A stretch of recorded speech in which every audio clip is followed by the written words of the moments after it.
some more inspiring persons to come. We have been working a lot together with Bayer, who is also our partner for this event. I think you two are individuals who have a real meaning for all of this that we are doing. So please tell us your story.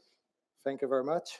So, like today, not so many people know us here, except maybe for the Bayer colleagues sitting around here. But we want to bring a talent pit, so we're going to do something different. We're going to kind of interview each other here today to get some insights of what we have been doing, how we are doing things. I'm Luiz Giorgiani. I am Brazilian born. I also have a Finnish citizenship. Being here for 28 years in the country, quite a long time, which is more amazing. It is from the 23 I have spent inside of Bayer. So it's almost my Finnish life. It's my Bayer life. So today at Bayer, I have two jobs, and one of these jobs, that's the part that I want to talk to you. I'm a head of a department with clinical data management, which is a global department. We have 13 people in 5 different countries, so that comes the globalization of things. But I have a second hat at Bayer, which is I'm a data science analytics site representative. And what that means in relation to what we are doing here today, it is that I'm responsible to recruit data scientists, data engineers, all these new innovative things in Finland to build up our data science analytics team in Finland, but not only recruit, but also to retain them, to make a talent development together with them, to gather their skills into the next level.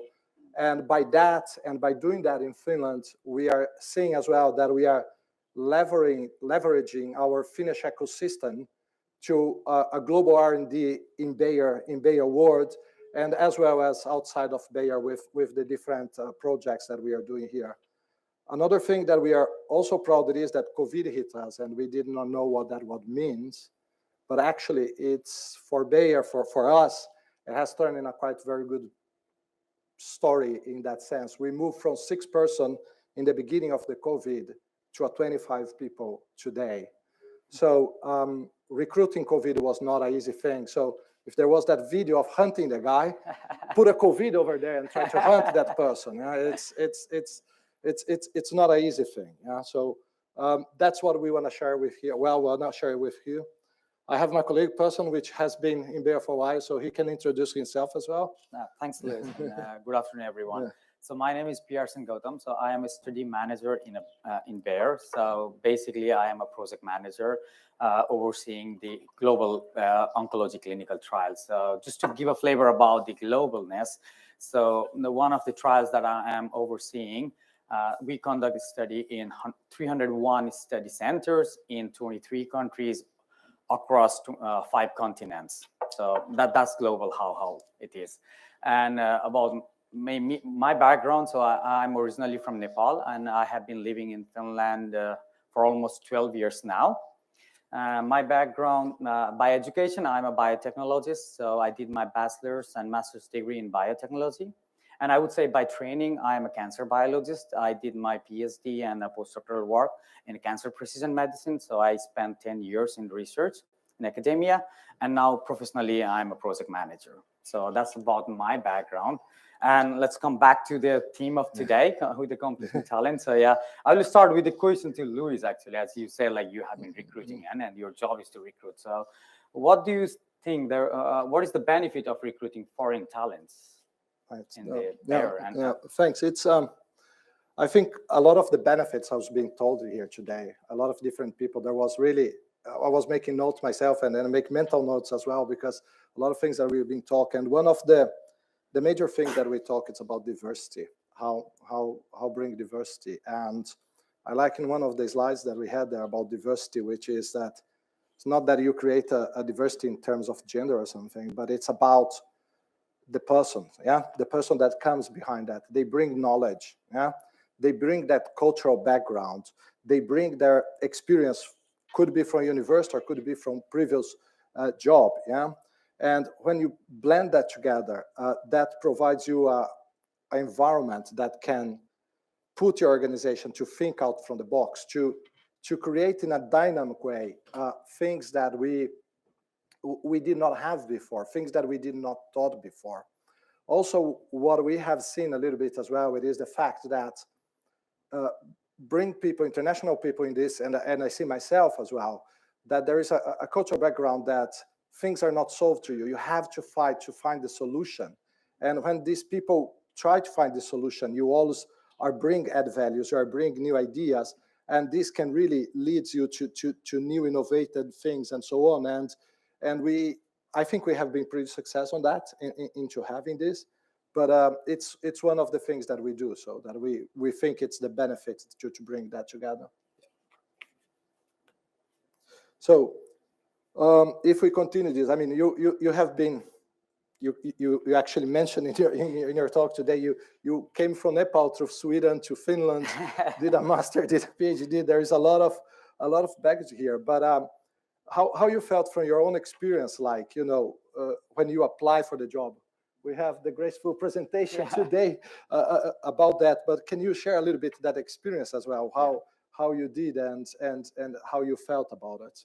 Yeah, I think it's the same for any foreigner. Like I can be a representative here, and then I can just echo him, what he said earlier also. So for me, when I apply for a job, or when I'm looking for a job, for me, it's most important is the language, because I don't know Finnish. So the working language should be English. Yeah, so that has been the most important. And then as you said, and of course I'm in a bear, that's why also, because the diversity and inclusivity is very important for me. Yeah? You know, you need to feel that thing, and then the innovation comes with it. It's not only about the culture, but about the background and you know, educational background and training and all those things. So that's the other thing that I look in the company, how diverse or inclusive they are. So that's been my but going back to the, like, thinking about the struggle, I find myself lucky because I got the job that I applied, the first one I applied. So in that sense, I'm a bad example on that, but I have a lot of friends. So I can share one story about my friend who is an engineer with a doctoral degree. So he was frustrated with the job application in Finland, and then left Finland, of course, at the end, yeah. So he applied for this job where the job, on the application, the working language was English. So it was advertised in that sense, with the Finnish as good to have, yeah. And then he applied for it, and then it was like a couple of it, not only one company. And then he got selected in all companies in the first round of selection. And when it came to the interview, most of them asked him to provide a video answering the question which were provided in Finnish. You know, that was it. And then he got so frustrated with a few companies doing that, and he just left.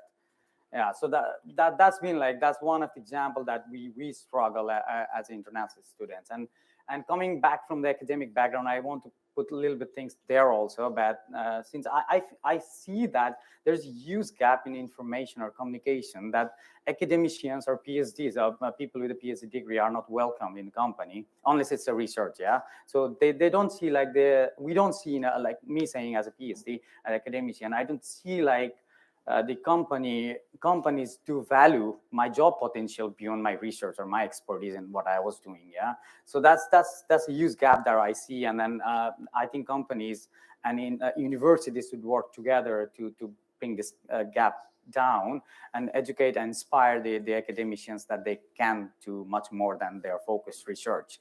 And I see that it's going on, but I think we can do more. So this is something that I want to say about it. There's a lot of things that I can go on, but let's move on there so we can get in time. Yeah. So, and I can ask you the same experience, like you are recruiting. Yeah.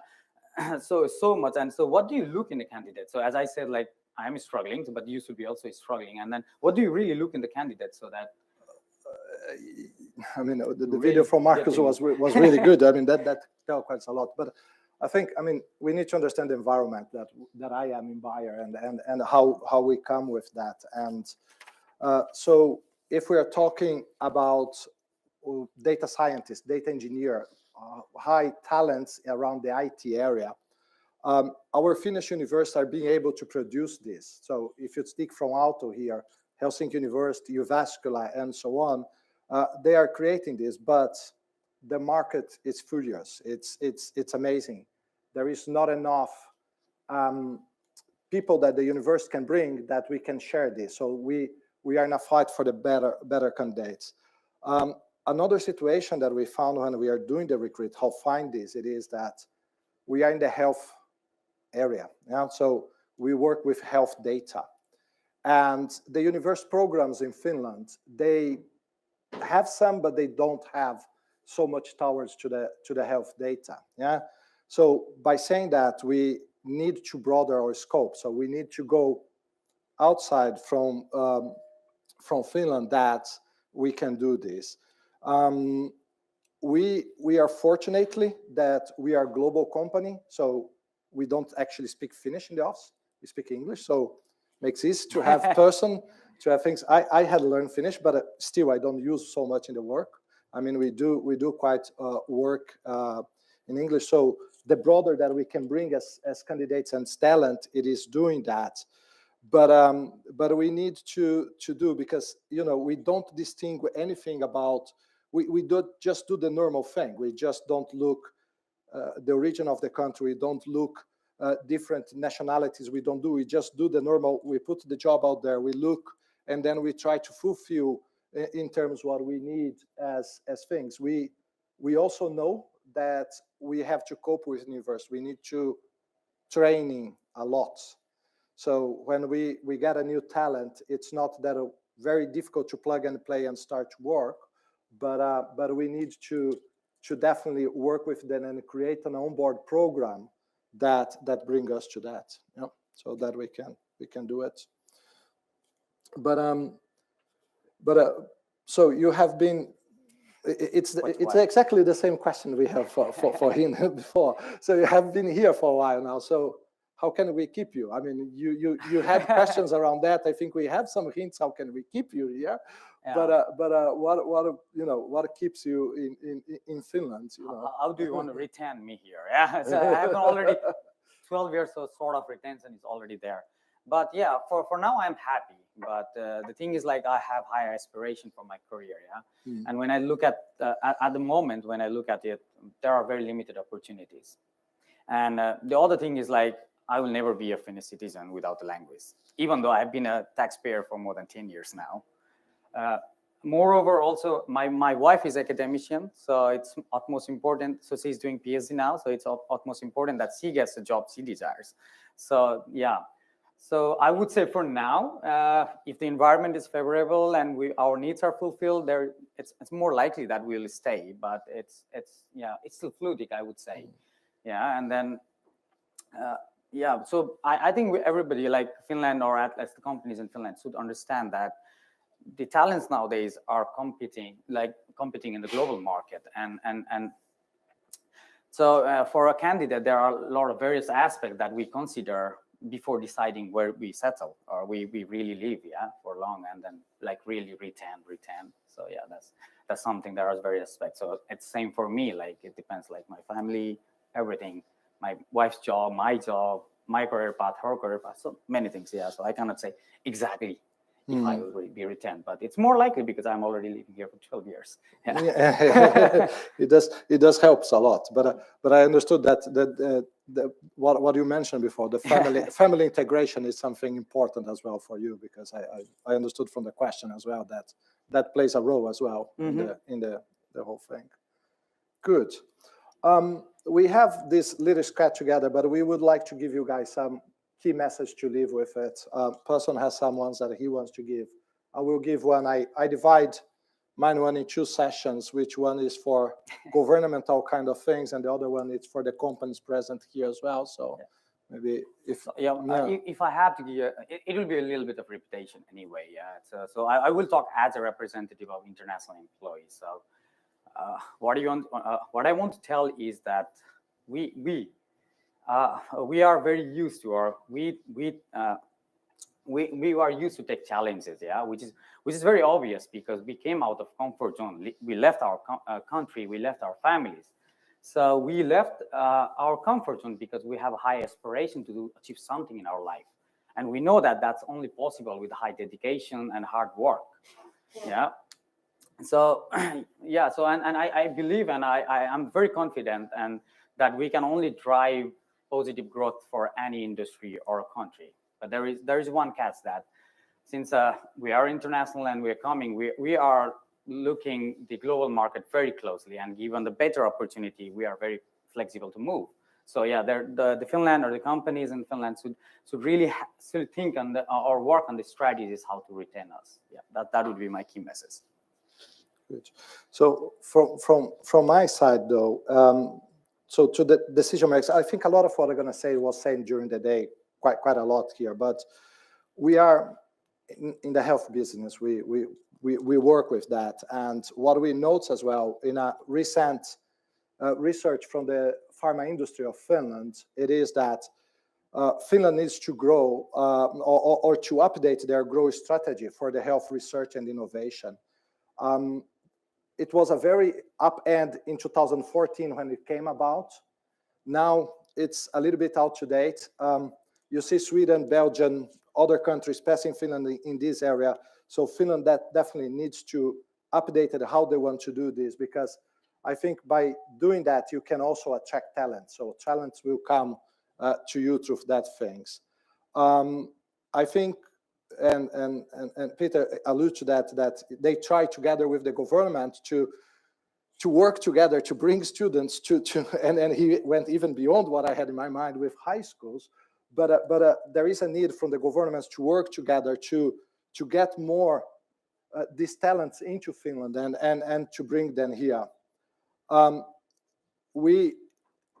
The minister was talking today about the labor laws or the laws to facilitate the immigration. That's extremely important. I was really happy to see, but then I understood a little bit more that there is more to it than it was. So definitely they need to look into this, because it's the thing that we are doing.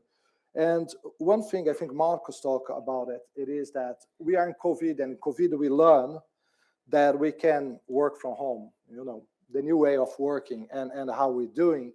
And I think the Finnish labor laws needs to accommodate these things, because we need to look in how not only the companies can accommodate, the companies will have to do that on their own way as well, but I think the government has to do, because, for example, we have people that love to come to work in Finland. The security here is safe here, all the nature, all the things that they want to do.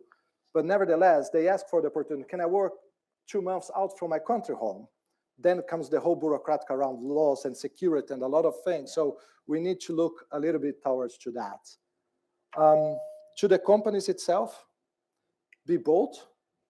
There is never a perfect candidate out there. Look after, work with them, work together with the university, with the college. There is a lot of high potential. If you do synergies with them, you can find the right candidate. Provide a work environment, if possible, to as much as possible to accommodate this foreigner time workforce. For us, it's easy, it's English, but a lot of people need a little bit to think out from the box how to do that, how to work with that.